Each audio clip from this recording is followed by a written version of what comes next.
Güney Azərbaycanda, İranda birdən də olsun Azərbaycan türkçəsində məktəb yoxdur. Yəni Azərbaycan türkçəsinin tədrisi yoxdur.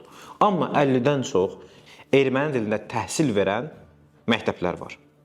Və İran Konstitusiyasının 15-ci maddəsinə əsasən hər regionun lokal cəmaatı öz ana dilində təhsil ala bilər.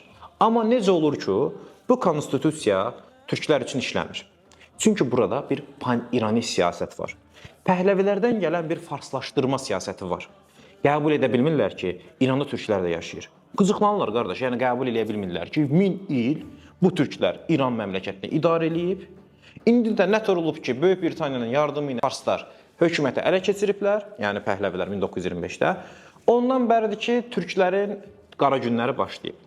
Və təəssüf ki deyirəm, Molla rejimi hakimiyyəti tutandan sonra yenə də bunu düzəltmədi. Yəni pəhləvilərdən gələn pan-İrani siyasəti altdan eləməyə çalışdı.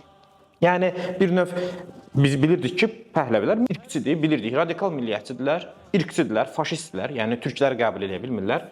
Bəs Molla rejimi, sən dini hökumətsən, sən ümmətlisən, sən hamını qucaqlamalısan, sənin üçün əsas kimlik şiə kimliyidir. Bəs sən niyə görə Güney Azərbaycanda türkcə təhsil vermədin? Sasani və Əhəməni eşqi ilə yaşayan pan-İranistlər çağdaş dövrümüzü görünməkdə davam eləyir.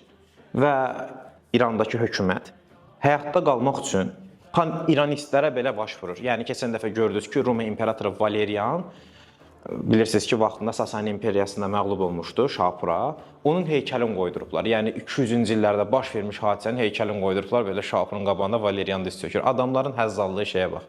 Yəni bir dini hökumət milliyyətçiliyə baş vurur həyatda qalmaq üçün. Bu da onu göstərir ki, türklərə qarşı olan bu qızıq reaksiya həqiqətən bir növ dövlətdən gəlir. Yəni hökumət də Azərbaycan türkçəsində təhsilin qarşısını alır. Amma